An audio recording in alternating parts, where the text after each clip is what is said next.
3 గ్రూపులుగా 59 కులాలు. బాధికలు ఉన్న గ్రూప్ 2లోని కులాలకు 9% రిజర్వేషన్. మాలలు ఎక్కువగా ఉన్న గ్రూప్ 3లోని కులాలకు 5%. అత్యంత వెనుకబడ్డ 15 కులాలకు 1%. తెలంగాణ అసెంబ్లీకి తీర్మానాన్ని పంపిన ప్రభుత్వం.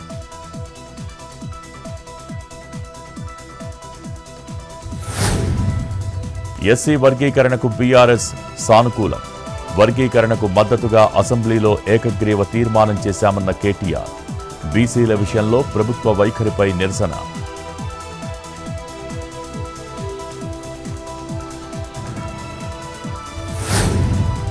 ప్రజలపై అదనపు భారం మోపలేం. ఆదాయం పెంచుకోవటమే మార్గమన్న చంద్రబాబు. ఇందుకోసం వినూత్న విధానాలు ఆలోచించాలని సీఎం సూచన.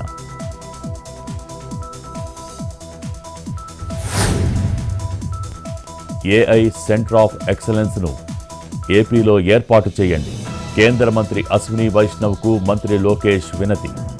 వాట్సాప్ గవర్నెన్స్లో డేటా చౌర్యం నిరూపిస్తే 10 కోట్ల బహుమతి ఇస్తానని ప్రకటన.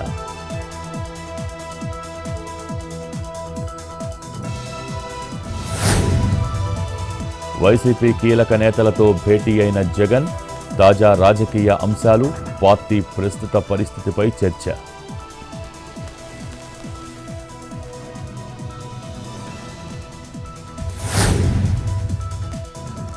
AP deputy CM Pawan Kalyan మరో కీలక నిర్ణయం.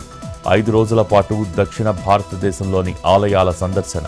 కేరళ, తమిళనాడులోని ఆలయాలను దర్శించుకోనున్న ఉప ముఖ్యమంత్రి.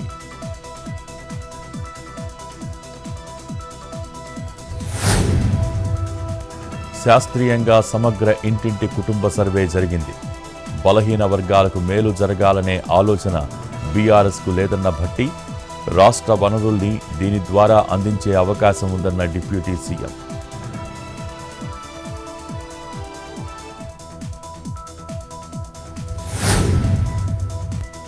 అల్లూరు జిల్లా అరకులోయలో తప్పని డోలీ మోత. జాకరవలస గ్రామానికి చెందిన గర్భిణికి పురిటి నొప్పులు. జాకరవలస నుంచి మత్సగూడ వరకు మోసుకొచ్చిన బంధువులు.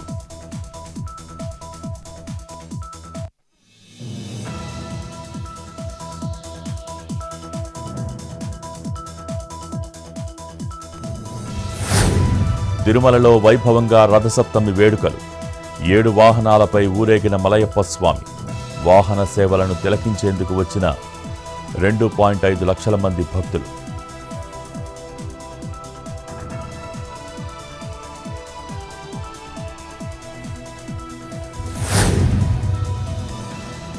గుడిసెల్లో ఫోటోలు దిగే వారికి పేదరికమంటే బోర్. రాజ్యాంగం, దేశ ఐక్యత వారికి తెలియవన్న ప్రధాని మోడీ. రాహుల్, కేజ్రీవాల్పై పరోక్షంగా విమర్శలు.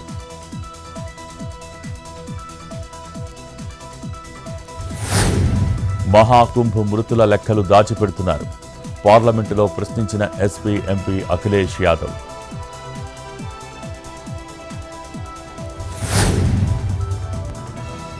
తొక్కిసలాట ఘటన మరీ పెద్దది కాదు. భూతద్దంతో చూడకూడదు. అఖిలేష్ వ్యాఖ్యలకు కౌంటర్ ఇచ్చిన హేమమాలిని.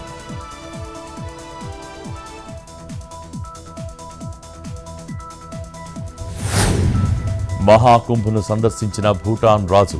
త్రివేణి సంగమంలో పవిత్ర స్నానం, గంగా హారతికి హాజరు.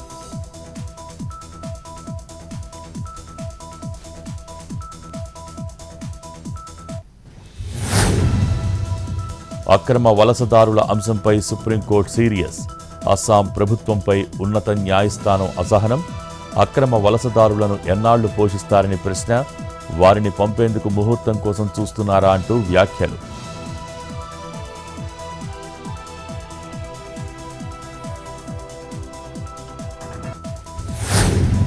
తెలంగాణలో మొదలైన భానుడి ప్రతాపం. రాబోయే 3 రోజులు దంచి కొట్టనున్న ఎండలు.